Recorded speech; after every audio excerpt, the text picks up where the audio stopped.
अभी उन्होंने बोला था पीछे ही डो लैंड, क्या यार अजीब सा भी लगता है साला कैमरे पे बोलना। अगले बंदे से डोनाल्ड तक नहीं बोला जाता। अभी तमिलनाडु को क्या बोला उन्होंने, तमिलनाडु लवणे भज्जियम, ये इनके मोदी जी की भाषा है। और ये कहते हैं पप्पू राहुल गांधी है। पूरी दुनिया के वैज्ञानिक परेशान हो रहे हैं, बादलों में राडार कब से नहीं पकड़ना बंद कर दिया यार।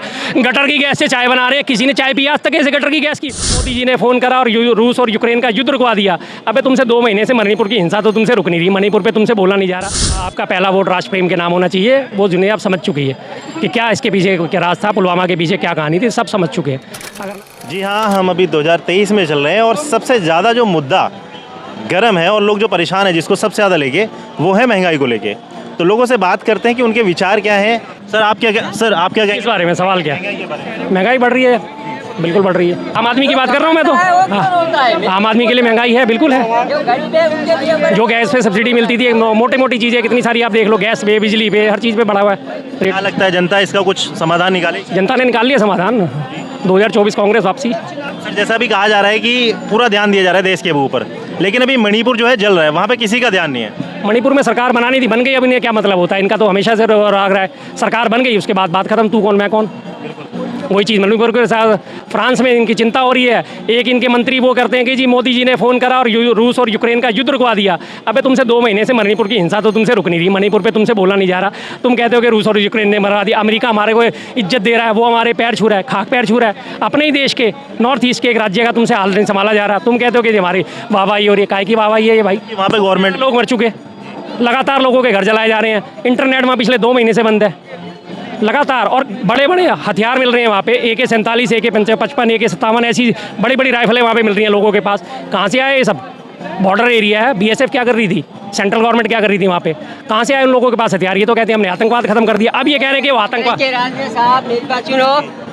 हर सिटी में दंगा होता था, बम विस्फोट होता था, आतंकी उसके मारते थे हमारे देश में। अच्छा। कहाँ गए, सब कहाँ मर गए? अच्छा। कहाँ गए थे 9 साल में? हमला कब हुआ था?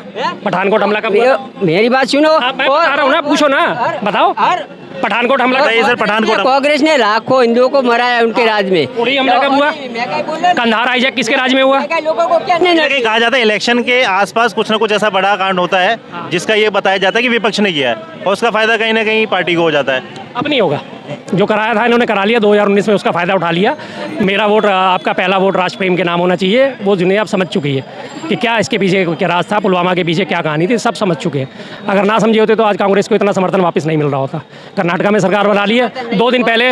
अभी आपने खम्मम में देखी है राहुल गांधी की रैली। एक तो ये कहते हैं राहुल गांधी की कोई औकात नहीं है, कुछ नहीं है। उसकी रैली में देखो 10 लाख से ऊपर लोग थे उसके, तेलंगाना में, जबकि वहाँ कांग्रेस की सरकार नहीं है, कुछ नहीं। 10 लाख लोग किराए के भाई किराए के टट्टू थे। 10 लाख लोग हाँ, 500 में तुम्हें 500 कमा रहे, 1000 दूंगा, भाग कर चलोगे भाई। हाँ पता है मुझे, तुम्हारी दिहाड़ी दिख रही है। 10 लाख लोग कैसे किराए 10 लाख लोग कैसे किराए पे आ सकते हैं? नहीं, इनके हिसाब से आ जाएंगे, इनके 500 रुपये मिल जाते हैं ना दिहाड़ी के। इनका रोज का मैं आपको बता देता हूँ, सारे यहाँ देख रहे हैं, इन भाई साहब का रोज का काम है यहाँ से वहाँ, यहाँ से वहाँ, इस चैनल बाइट देंगे, उसके बाद चलते बनेंगे। अब इनके मुझे पता नहीं क्या दिहाड़ी मिलती। जब भगीरथ आता हूँ मैं सामान लेने, तब ये भाई साहब यहाँ मुझे नजर आ जाते हैं, और इनको मैं इतना अच्छा पहचानने लगाऊंगा, मुझे दिख जाता है बात है, ये इन्होंने ये बात बोलनी है। आज मैं 15 मुझे 15 दिन बाद में आ जाऊँ भगीरथ। आज भी मैंने देखा आप यहाँ 10-12-15 किराए के टट्टू यहाँ घूमते होते हैं लगातार। बीजेपी और बिल्कुल कोई अगर कहा जाए, अगर काम करके ये इंटरव्यू नहीं देते थे, भूखमरी आ गई है। वो आटा सर आलू में से सोना किसने बोला था? नहीं, सबसे पहले किसने बोला? पप्पू भैया नहीं। सर आलू में से सोना किसने बोला था? पप्पू भैया ने बोला होगा। नहीं बताओ। अब इनकी सोना की बात करो, इन्वेस्टिगेटिंग ए गर्ल चाइल्ड क्या होता है भैया? बादलों में राडार, बादल हो रहे हैं तो अपना हवाई जहाज भेज दो, राडार उसे पकड़ नहीं पाएंगे। साले आज तक पूरी दुनिया के वैज्ञानिक परेशान हो रहे हैं, बादलों में राडार कब से नहीं पकड़ना बंद कर दिया यार। गटर की गैस से चाय बना रहे हैं, किसी ने चाय पिया आज तक ऐसे गटर की गैस की? मैं जा रहा था स्कूटर पे, मैंने पीछे देखा एक बंदा ट्यूब में गैस भर के लेके जा रहा है। अरे भैया 40 PSI पर स्क्वायर इंच का प्रेशर होता है, तब जाके ट्यूब में हवा भरती है। कौन सा ऐसा नाला है जिसमें इतने प्रेशर से गैस निकल के जो ट्यूब में भर के लेके चल दिया? पप्पू लेकिन राहुल गांधी है इनके नज़रों में। पप्पू राहुल गांधी, बेटी बचाओ बेटी पटाओ तो पप्पू राहुल गांधी है, ठीक है जी। 3 दिन पहले सारे भ्रष्टाचारी थे, NCP के सारे लीडर भ्रष्टाचारी थे, कल उन्हें सरकार में शामिल करा दिया जा रहा है, लेकिन भ्रष्टाचारी कांग्रेस है इनकी नज़रों में। बताओ इस पर है कोई जवाब इनका? 600 करोड़ भारत के मतदाता, अरे भाई 140 करोड़ भारत की आज की जनसंख्या, 2019 में 93 करोड़ टोटल वोटर रजिस्टर्ड थे, और इनके हिसाब से इनके मोदी जी के हिसाब से 600 करोड़ मतदाताओं ने अपने मनते का उपयोग करा, वो इन्हें समझ में नहीं आता। अभी उन्होंने बोला था पीछे ही डो लैंड, क्या यार अजीब सा भी लगता है साला कैमरे पे बोलना। अगले बंदे से डोनाल्ड तक नहीं बोला जाता। और उसके बाद अभी तमिलनाडु को क्या बोला उन्होंने, तमिलनाडु लमड़े भज्जियम, ये इनके मोदी जी की भाषा है। और ये कहते हैं कि पप्पू राहुल गांधी है, पूछो इनसे। चलिए वो तो शब्दों का रहता है, लेकिन सर अभी जो शब्दों की तो बात कर रहे हैं तो मैं भी तो शब्दों की बात कर रहा हूँ कि शब्द किसके ज़्यादा, तो पप्पू कौन ज़्यादा, बोलो। इनके हिसाब से राहुल गांधी किसी गिनती में नहीं है। ये देखो तुम्हारे अमित शाह के चाणक्य का बयान मैं जेब में लेके घूम रहा हूँ, दिखाओ भाई साहब इसे डरा ढंग से। जनता तय करे पीएम कौन ही होंगे, राहुल या शाह, कौन होगा पीएम, मोदी होंगे या शाह। ये क्या है, मोदी होंगे, जनता तय करे पीएम, जनता तय करे पीएम मोदी होंगे या राहुल। अब और ये लोग कहते हैं कि राहुल गांधी किसी गिनती में नहीं है। ये तो चाणक्य है, बीजेपी का चाणक्य कहते हैं ना सभी से। चाणक्य की हवा खराब है, उसको दिख रहा है कि आने वाला कौन है, और लेकिन इनको नहीं दिख रहा क्योंकि इनकी आंखें बंद है। 5 किलो राशन ही नहीं मिल जाता महीने का, खुश 100 रुपये का 5 किलो राशन मिल रहा है, 20 रुपये किलो के हिसाब से गेहूं ही नहीं मिल गया। ये 100 रुपये में वाह वाह वाह वाह, मोदी जी जिंदाबाद, जय श्री राम जिंदाबाद। बस जनता इतनी परेशान है तो बोल क्यों नहीं पा रही है? हर जगह हर जगह तो बोल रही है, कहाँ नहीं बोल रही। जहाँ देखा जाता है वहाँ मोदी जी की तारीफ होती है, बोलते हैं मोदी जी ने काम भी किए हैं। शायद यही काम करोगे अगर आपने अनकट डाला तो इस बात को नोट कर लेना। मैं आपको बिल्कुल कह रहा हूँ, यहाँ से वहाँ तक जितने भी आपके यूट्यूबर लगे हुए हैं आधे से ज़्यादा अनकट कर देते हैं। जिसने मोदी के सपोर्ट में बोला, अभी मैं ऑन कैमरा बोल रहा हूँ, हमारे चैनल पे ना आप सारी वीडियोस देख लेना कौन सी अनकट है और कौन सी नहीं। ठीक है, अगर आपकी बिल्कुल है न्यूट्रल हो गया, वीडियो के बाद आप बोल रहे हो, मैं भी बोल रहा हूँ, इसी तरह और 50 बोलते हैं, लेकिन यहाँ से जाता क्या है, बाद में एडिट कर देंगे, खत्म। जिसने कांग्रेस के सपोर्ट में बोला वो तो गायब, आप जिसने मोदी के सपोर्ट में बोला वो उनके यूट्यूब पे डाल के उसे हाईलाइट कर देते हैं। हाँ ये देखो कितनी बुरी तरह चढ़े। ये सर नहीं बोल रही जनता, ये बता दो मुझे। कर्नाटका में नहीं बोला, उससे पहले हिमाचल में नहीं बोला, या अब कल उसमें तेलंगाना में नहीं बोला, मध्य प्रदेश में नहीं बोल रही, कहाँ नहीं बोल रही जनता, बता दो। अभी जैसे सबसे ज़्यादा जो मुद्दा चल रहा है वो हिंदू मुसलमान का चल रहा है, तो क्या लगता है कि इस मुद्दे को लेकर चुनाव में वो बढ़त बना पाएंगे? नहीं बढ़ा पाएंगे। अब जो समझदार आदमी था, जिसे समझ आ गया कि मेरे बच्चों का भविष्य हिंदू मुसलमान में नहीं है, मेरे बच्चों का भविष्य पढ़ने लिखने में है, तरक्की करने में, वो सब कट लिया, वो सब कट लिया वहाँ से।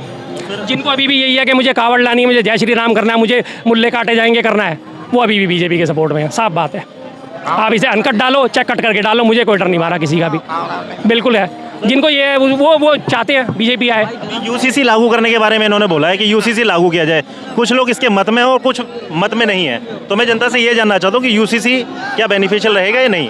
देखो यूसीसी का जो मतलब है यूनिफॉर्म सिविल कोड, एक देश एक कानून, इसको लेकिन प्रचारित कैसे करा जा रहा है कि ये मुसलमानों के खिलाफ जाएगा। यहाँ तो पहले भी एक ही कानून चलता था, पहले भी संविधान को देखो सर, हिंदू मैरिज एक्ट अलग से है, हिंदू विवाह निधि बन गया, हिंदू और ज्वाइंट फैमिली का जो आप इनकम टैक्स भी भरते हो, आपके उसमें आता है कि आप सेपरेट रहते हो या हिंदू है विभाजित फैमिली में रहते हो, उस हिसाब से आपकी टैक्स की कैलकुलेशन होती है। ये हमारे उसमें भी चलता है। आदिवासियों के अपने कानून चलते हैं, मुसलमानों के शरीयत कानून चलता है, और जो अंडमान निकोबार के जो आदिवासी रहने वाले उनके लिए अलग कानून है, उनमें वहाँ कोई छेड़छाड़ नहीं होती। वहाँ भारत का कानून इसमें लागू होता है, लेकिन उनसे साथ छेड़छाड़ नहीं करी जाती। जल्लीकट्टू है तमिलनाडु में, आपने देखा होगा, वो उनकी मान्यताओं पे चलता है। उस कानूनों में इस तरह से ऑलरेडी पहले से ही है, जिस तरह से भारत हमारा भरा हुआ है उससे विविधताओं से, उसी तरह कानून में भी विविधताएं हैं।